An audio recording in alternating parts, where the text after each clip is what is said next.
Hoy vamos a tener la conferencia 387 de Noticias de Actualidad en relación con la profecía bíblica, parte número 5. Aún nos va a quedar otra, sí, aún nos va a quedar otra. Pero desde luego lo que vamos a mostrar hoy tampoco va a dejarnos indiferentes. Y me gustaría que todo lo que os estoy mostrando os quedara en la cabeza, evidentemente no noticia por noticia, sino sobre todo los actores, no solo a nivel de personas, sino también a nivel de naciones que están interviniendo especialmente en este conflicto que está aconteciendo en Ucrania, pero que no solo está aconteciendo en Ucrania, como estamos viendo a lo largo de todas estas conferencias, y que todo va íntimamente ligado, porque esto nos va a servir para tratar la profecía de Gog-Magog. Vamos a empezar.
Pues damos inicio a esta quinta parte, como es habitual, añadiendo las noticias de la última conferencia ahora, o sea, entre ayer y hoy. Y empezamos por esta, de ciencia y tecnología, con algo que ha sorprendido a los medios científicos.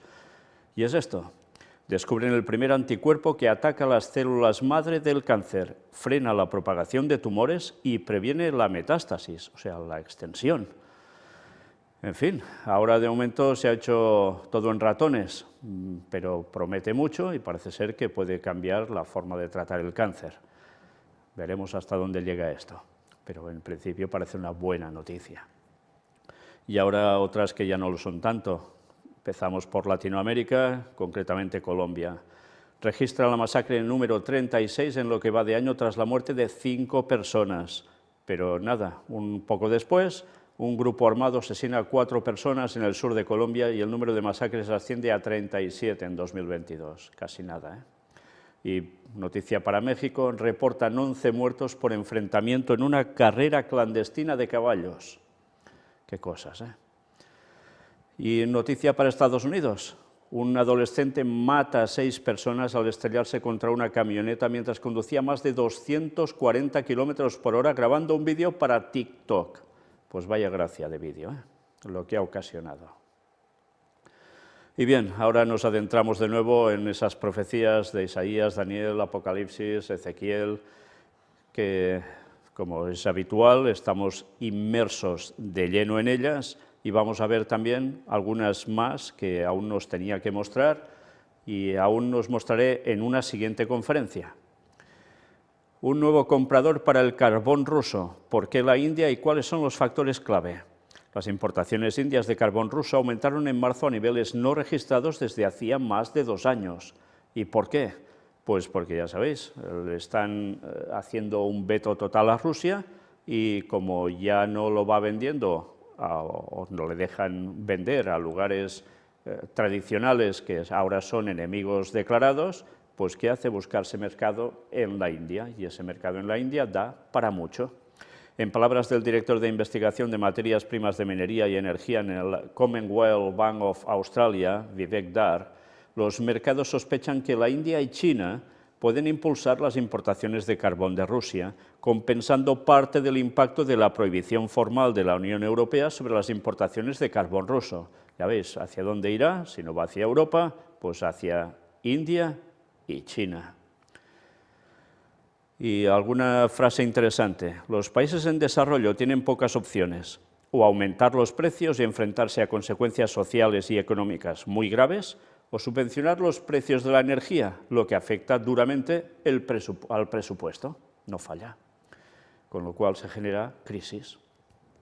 No obstante, en el caso de que Nueva Delhi muestre carácter debido a la presión de Estados Unidos, luego, después de un tiempo, podrá hacerse con casi todas nuestras exportaciones de carbón a la Unión Europea, aseguraron por su parte los analíticos de la compañía rusa de inversión Freedom Finance. Sí, lo que no irá para Europa, ya sabéis hacia dónde irá. Pero qué interesante que los que comercian con ellos sean los que ya están claramente mostrándose como plenos aliados de Rusia, China e India. Casi nada, ¿eh? China llama a no enviar armas a Ucrania porque eso solo prolongará y escalará el conflicto. El representante de China ante la ONU, Zhang Jun, criticó este martes el suministro de armas a Ucrania, aseverando que la medida empeorará aún más la situación en el país europeo. Seguir enviando más armas pesadas u ofensivas no traerá la paz y solo prolongará y escalará el conflicto, lo que activará aún más la catástrofe humanitaria, dijo el diplomático durante una sesión del Consejo de Seguridad de la ONU. Esta es la postura que toma China y que evidentemente no gusta a Estados Unidos para nada ni a sus aliados. ¿Qué está haciendo entonces Estados Unidos y sus aliados? Pues enviar armamento a montones a Zelensky para que se defienda, con lo cual, sí, evidentemente, esto se va a prolongar mucho más, con lo que significa muchas más muertes. ¿Pero solo esto? No, no, también mucha más crisis, por supuesto, y no solo en Ucrania, ¿eh? Se va a generalizar. Las tensiones entre Estados Unidos y Arabia Saudí alcanzan un punto crítico en medio de la operación militar rusa en Ucrania. Mira hasta dónde llega todo, la magnitud. Por las tensas dinámicas en las relaciones entre ambos países, Washington ha decidido que los saudíes están más inclinados a desarrollar la cooperación con el Kremlin que con la Casa Blanca, según los informes. Por tanto, se están poniendo en el punto de mira de Estados Unidos. Sí, ya no serán tan amiguetes ahora, pueden llegar a ser enemigos. Las tensiones recibieron un nuevo impulso en 2022 debido a la operación militar de Moscú en Ucrania. Como señalan las fuentes del diario, la Casa Blanca continuó insistiendo en que Riad debía aumentar la producción de petróleo para bajar su precio en el mercado mundial y así socavar la financiación de las fuerzas rusas. Sin embargo, el Reino no respondió a esta petición. Asimismo, las fuentes afirman que en medio de esta polémica, Arabia Saudí canceló una visita prevista al país del secretario de Defensa estadounidense, Lloyd Austin. En cambio, Riad habría recibido esa misma noche a un importante político ruso sometido a sanciones estadounidenses, cuyo nombre no fue revelado. De igual forma, el pasado marzo, los miembros de la familia real declinaron en varias ocasiones las ofertas de mantener conversaciones telefónicas con representantes de Washington.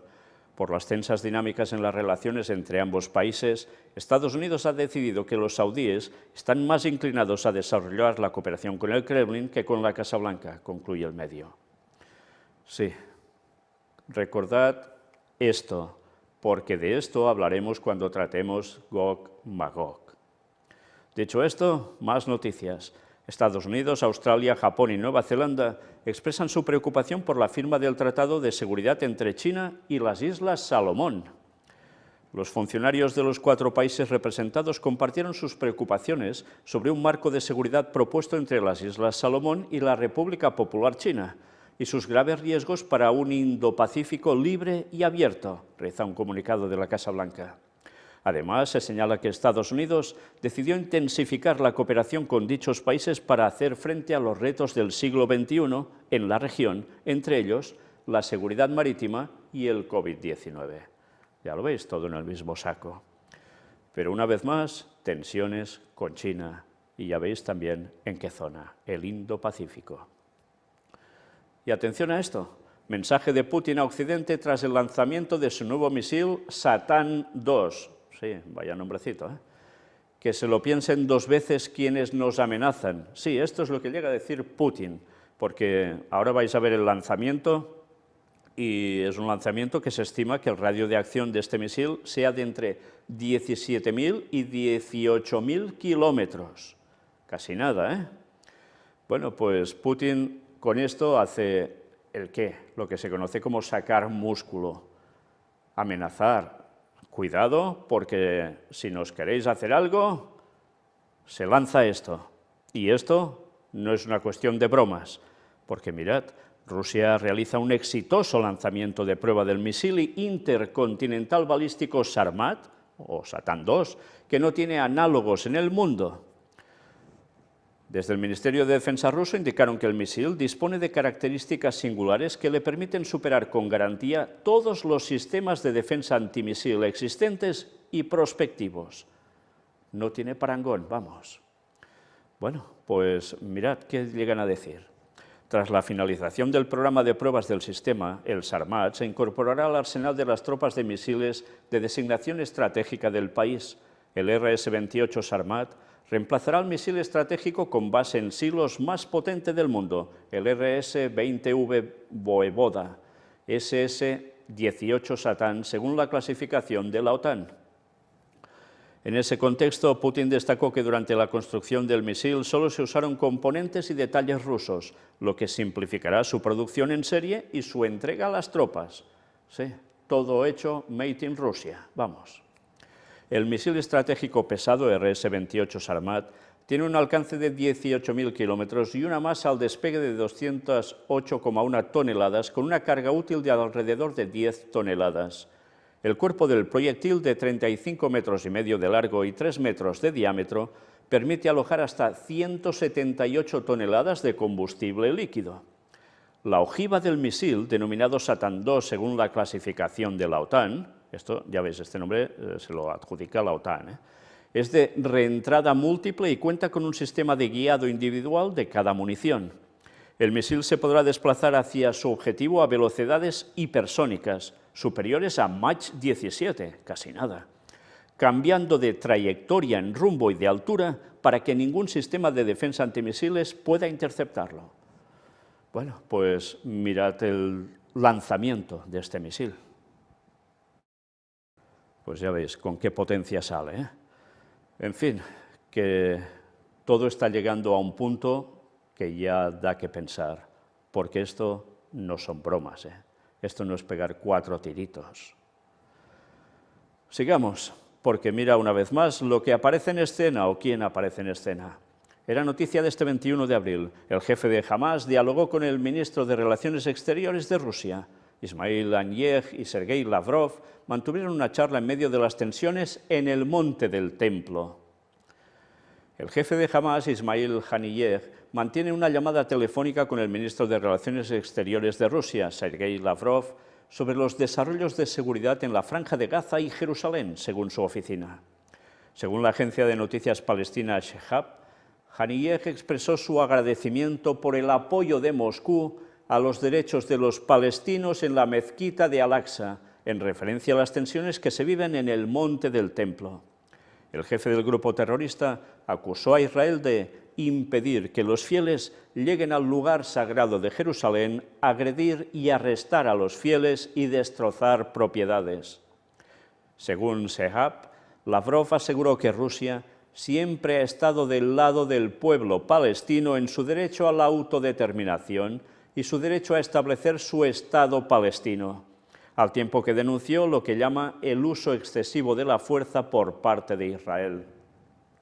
Desde la invasión rusa a Ucrania, las relaciones entre Moscú y Jerusalén sufrieron un deterioro, a pesar de los esfuerzos israelíes por mantenerse equidistantes en el conflicto entre dos países con buena relación con el gobierno nacional.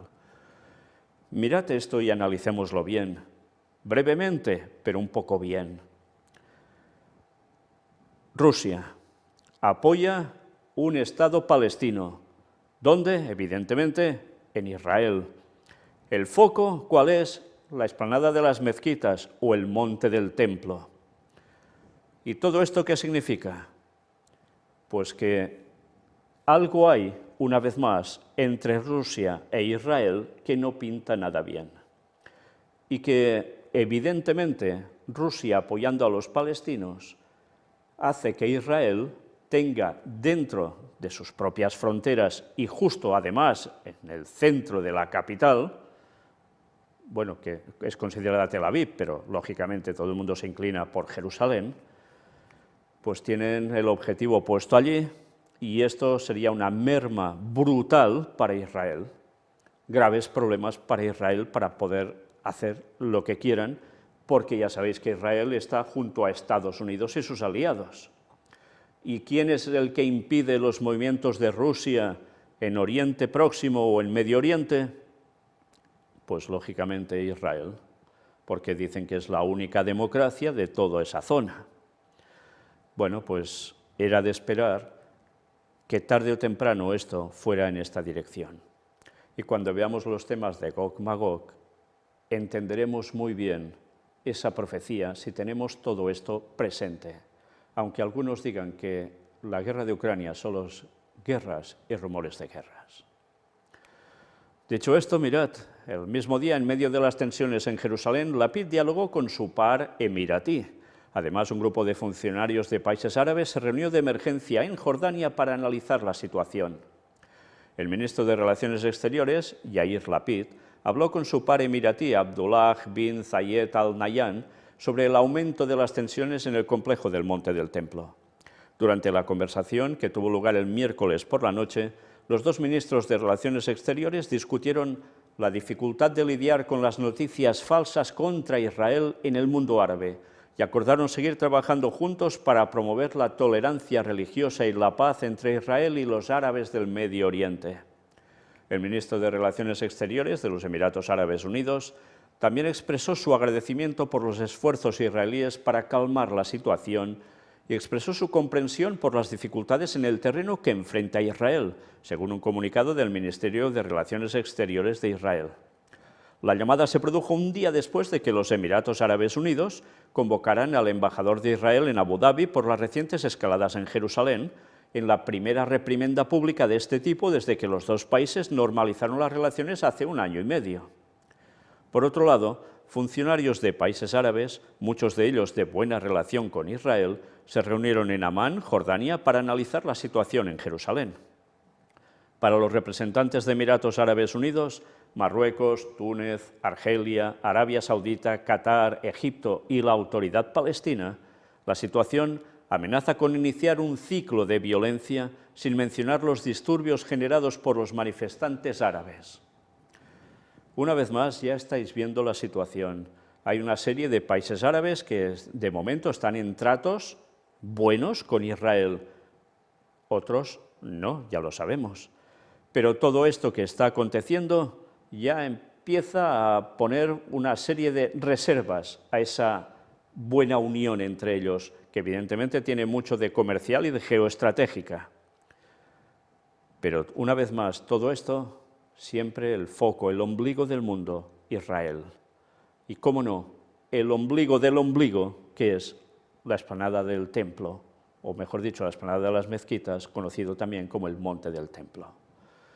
Unos quieren levantar el tercer templo de Jerusalén y otros quieren que Israel desaparezca del mapa.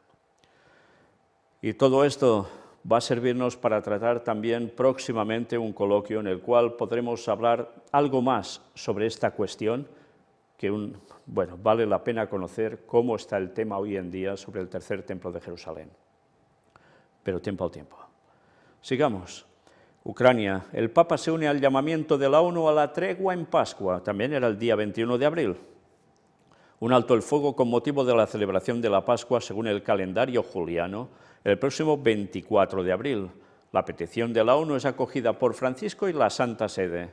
¿Hubo esa felicidad durante ese día, esa detención de violencia, de guerra? No. Pero, ¿qué nos decían en ese día? Nada es imposible para Dios, reza un comunicado del Vaticano en el que se afirma que la Santa Sede y el Papa se unen al llamamiento de la ONU a una tregua con vistas a la Pascua que, según el calendario juliano, se celebra el 24 de abril. La iniciativa fue promovida por el secretario general de las Naciones Unidas, Antonio Guterres, de acuerdo con su beatitud Sviatoslav Shevchuk, jefe de la Iglesia greco-católica ucraniana, y fue lanzada el 19 de abril. Ya sabéis, Sviatoslav Shevchuk, hemos estado hablando de él en las 2 últimas conferencias. El domingo de Ramos, el Papa Francisco pidió una tregua pascual para lograr la paz.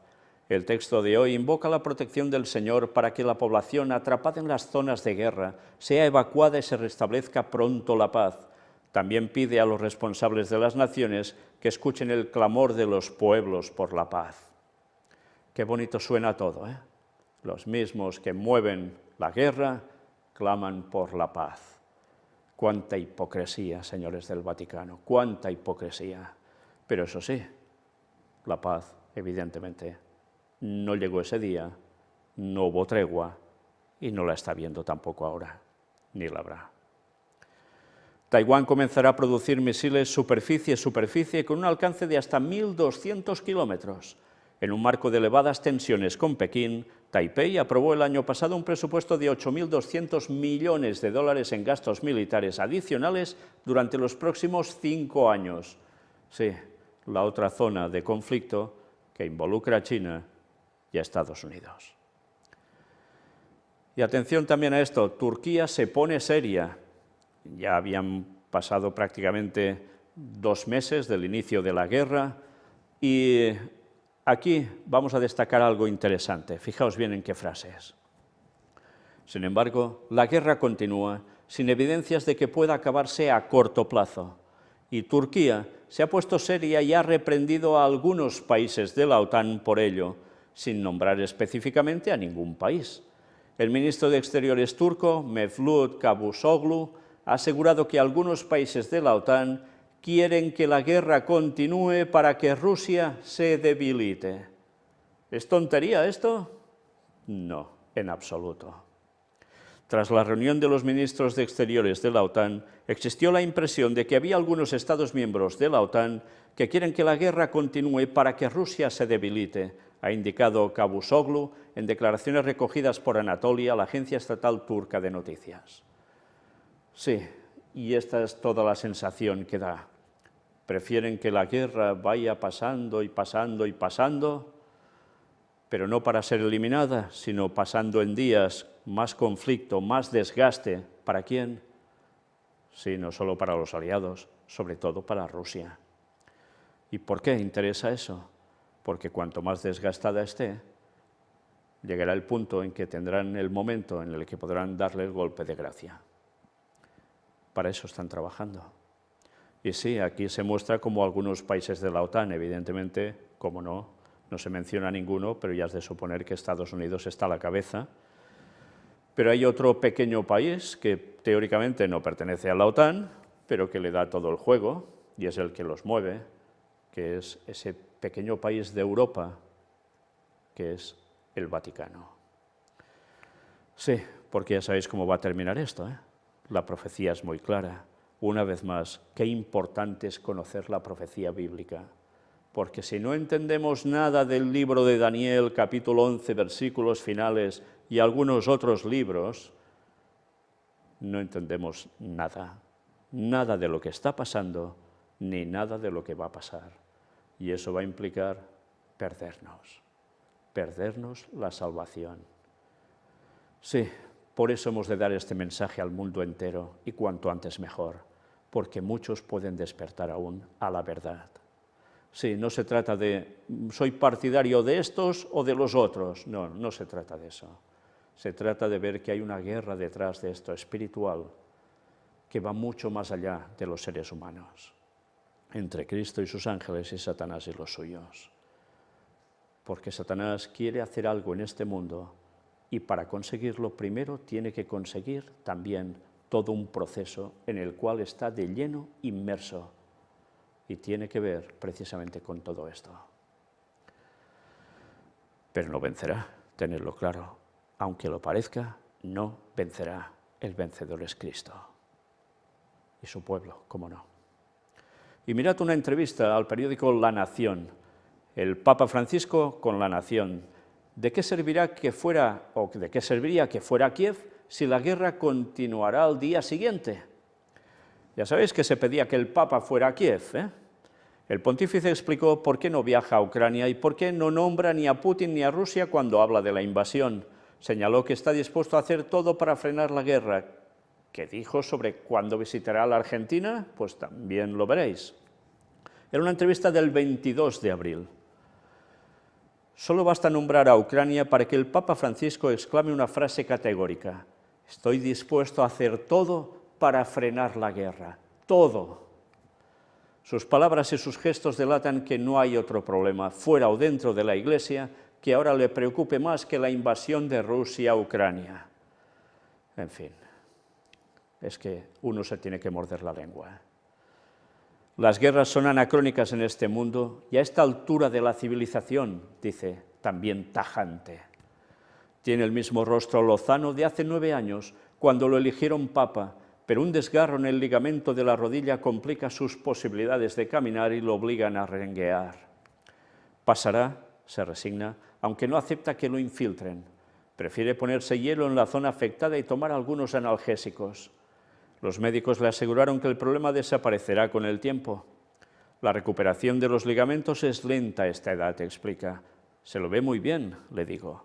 Responde con su ironía de siempre. A esta edad uno debe conformarse con lo que le digan que se conserva bien.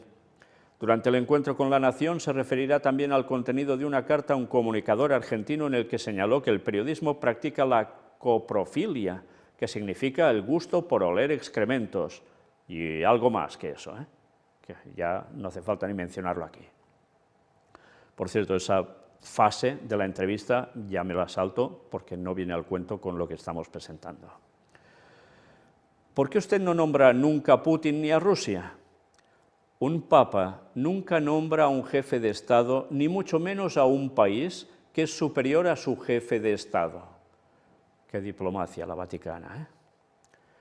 ¿Puede suponerse entonces que hay gestiones de mediación? Siempre hay gestiones. El Vaticano no descansa nunca. Sí, es como el diablo, ¿eh? Los detalles no se los puedo contar porque dejarían de ser gestiones diplomáticas, pero los intentos no cesarán nunca. Cerca de él, 2 cardenales confesaron que esperan que en los primeros días de mayo termine gran parte de la guerra en Ucrania, si no la guerra misma. Es la información que manejan, aunque ninguno está seguro de que finalmente eso sucederá. ¿Qué significó su visita a la Embajada de Rusia en el Vaticano? Fui solo, no quise que nadie me acompañara. Fue una responsabilidad personal mía, fue una decisión que tomé en una noche de vigilia pensando en Ucrania. Está claro para quien quiere verlo bien que estaba señalando al gobierno que puede poner fin a la guerra en el próximo instante. Para serle sincero, quisiera hacer algo para que no haya una sola muerte más en Ucrania, ni una más, y estoy dispuesto a hacer todo. Ya. Rusia dice que Ucrania, país vecino, iba a entrar en la OTAN y que eso ponía en peligro la seguridad rusa. ¿Usted cree que se justifica una guerra por si acaso? Toda guerra es anacrónica en este mundo y a esta altura de la civilización. Por eso también besé públicamente la bandera de Ucrania. Era un gesto de solidaridad con sus muertos, con sus familias y en los que sufren la inmigración. Y que recordad, si visteis la imagen, tenía una cruz, la cruz de Malta, precisamente. Casi nada, ¿eh? ¿Por qué nunca fue a Kiev, donde ciertamente la gente común lo espera? No puedo hacer nada que ponga en riesgo objetivos superiores, que son el fin de la guerra, una tregua o al menos un corredor humanitario. ¿De qué serviría que el Papa fuera a Kiev si la guerra continuara al día siguiente? Párrafo aparte merece su relación con Kirill, el patriarca de Moscú de la Iglesia Ortodoxa rusa, religión que mantiene una tensión histórica con la Iglesia Católica de Roma. Francisco es el primer papa con el que el patriarca Kirill aceptó reunirse. No quiso hacerlo con los papas Juan Pablo II ni con Benedicto XVI, pontífices que también le manifestaron al patriarca de Moscú sus deseos de hablar con él. La única reunión que tuvieron Francisco y Kirill se realizó en una ciudad neutral, en La Habana, a pedido del religioso ruso. Aprovecharon un viaje de Francisco a México, hizo una escala en Cuba solo para verse con Kirill, mientras el patriarca estaba de visita en la isla. ¿Cómo es su relación con el patriarca Kirill? Muy buena. Lamento que el Vaticano haya tenido que levantar una segunda reunión con el patriarca Kirill que teníamos programada para junio en Jerusalén. Pero nuestra diplomacia entendió que una reunión de los dos en estos momentos podía prestarse a muchas confusiones. Yo siempre promoví el diálogo interreligioso. Cuando era arzobispo de Buenos Aires, junté en un fructífero diálogo a cristianos, judíos y musulmanes. Fue una de las iniciativas de las que me siento más orgulloso. Es la misma política que promuevo en el Vaticano. Como usted me escuchó muchas veces, para mí el acuerdo es superior al conflicto. Y ahora termina diciendo, el Papa no habla de la Argentina. Está cansado de que sus palabras se tergiversen en su país. Está definitivamente fatigado de que lo metan constantemente en una grieta que él nunca vivió. Cuando fue elegido Papa en 2013, el concepto de grieta todavía no existía, aunque ya se advertía cierta división en la sociedad argentina. Hasta el momento de su elección, el entonces arzobispo de Buenos Aires fue víctima del acoso de los dos gobiernos Kirchner. Los que conocen la política recuerdan en Buenos Aires que Cristina Kirchner reaccionó muy mal cuando su entonces detestado cardenal Bergoglio fue elegido Papa, hasta que entendió que era mejor asumir lo inmodificable y acercarse a él. ¿Cuándo visitará la Argentina? No lo sé. Deben coincidir varias circunstancias, pero quiero volver a ver el país porque nunca lo olvidé, desliza casi con un susurro y con cierta nostalgia poco antes del adiós. Bien, me gustaría destacar algunas cosas de esta entrevista. Vuelvo hacia atrás, precisamente por esta pregunta que le dicen, ¿por qué usted no nombra nunca a Putin ni a Rusia? Y la respuesta es, un papa nunca nombra a un jefe de Estado, ni mucho menos a un país que es superior a su jefe de Estado. No lo nombra, pero hace referencia implícita y directa a él cuando habla de que es el que está destrozándolo todo, Por tanto, vale, no lo nombrará, ni a él ni al país, pero está diciendo lo mismo sin nombrarlo. Una diplomacia que parece tonta y absurda, ¿verdad? Pero es la forma en que, mira, yo no he dicho quién es. Madre mía, qué bien habla la bestia. Porque yo sí lo digo, es la bestia de Apocalipsis. ¿Y cómo habla? Siempre con tiento para seguir haciendo de las suyas. Pero la palabra de Dios es muy clara y no va con tientos de nada, va con una claridad meridiana. Luego en la entrevista va avanzando y llega el momento en que habla de Kirill, el patriarca de Moscú de la Iglesia Ortodoxa rusa. Y ya veis, tenían un encuentro previsto, ¿dónde? En Jerusalén. Pero ahora eso ha saltado por los aires. Ahora la excusa es que no puede hacerse porque pueden haber malos entendidos, se puede malinterpretar todo ello. Pero es porque hay mucha más tensión de la que se está diciendo aún. ¿Y cómo termina? Pues como siempre, anhelando volver a Argentina y a ver qué hará, si va allí, a ver qué hará, a ver si hará lío, como tantas veces dice a los jóvenes que hay que hacer. Nosotros terminamos hoy la conferencia aquí. Nos va a quedar las últimas noticias al respecto de todo lo que está aconteciendo en esta guerra en Ucrania. Pero vamos a ver algunas noticias que una vez más nos darán pie a poder entrar en, primero un tema que tendremos especial de Preparando el Gobierno Mundial, en el cual el Papa vuelve a aparecer en escena, sí. Y tendrá que ver con un ecumenismo que sigue preparando ese terreno para que mande el papado por encima de todos. Pero después, si Dios quiere, empezaremos con Gog Magog. Y habrá valido la pena mostrar todo esto con todos los personajes y naciones que han ido apareciendo y cómo se va preparando toda una trama que ya nos estamos oliendo porque se está mostrando, y veremos qué curiosa profecía que no va a dejarnos indiferentes para nada, mientras algunos aún llaman a esta guerra en Ucrania guerras y rumores de guerras, y ya está. Pues bien, vamos a terminar con una cita de Ellen White, extraída de este libro Materiales de 1888, volumen 4, en el cual aparece esta cita en la página 127. Centenas de comentarios fueron escritos sobre el Evangelio por hombres que son llamados de grandes, y mientras nos aproximamos de las escenas finales de la historia de la Tierra, representaciones aún más maravillosas serán hechas. Precisamos estudiar las Escrituras con corazones humildes y contritos. aquellos que dedican sus facultades al estudio de la palabra de Dios y especialmente de las profecías referentes a esos últimos días, serán recompensados por el descubrimiento de importantes verdades. El último libro de las Escrituras del Nuevo Testamento, o sea, Apocalipsis, está lleno de verdades que precisan ser entendidas. Satanás cegó los ojos de los hombres y quedaron contentos de cualquier disculpa por no haber estudiado ese libro. Aquí Cristo declaró a través de su siervo Juan lo que acontecerá en los últimos días. Pero como vimos en la cita de ayer, no solo es Apocalipsis, también es Daniel y también es la Biblia entera, especialmente las partes proféticas de algunos libros. Y esos son los que también iremos viendo con la ayuda de Dios.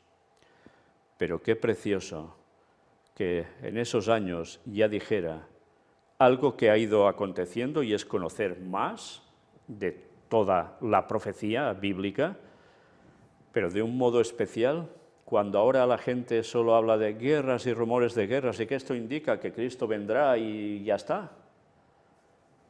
Vamos a ver cómo verdaderamente aquellos que dedican sus facultades al estudio de la palabra de Dios y especialmente de las profecías referentes a esos últimos días, serán recompensados por el descubrimiento de importantes verdades. Y lo veremos en Gog y Magog. Que Dios nos ayude a comprender y a no ser Babilonia, confusión, que en vez de aclarar las cosas, llevan a la gente a no enterarse de nada, de nada. Maranata 2031. Dios os bendiga.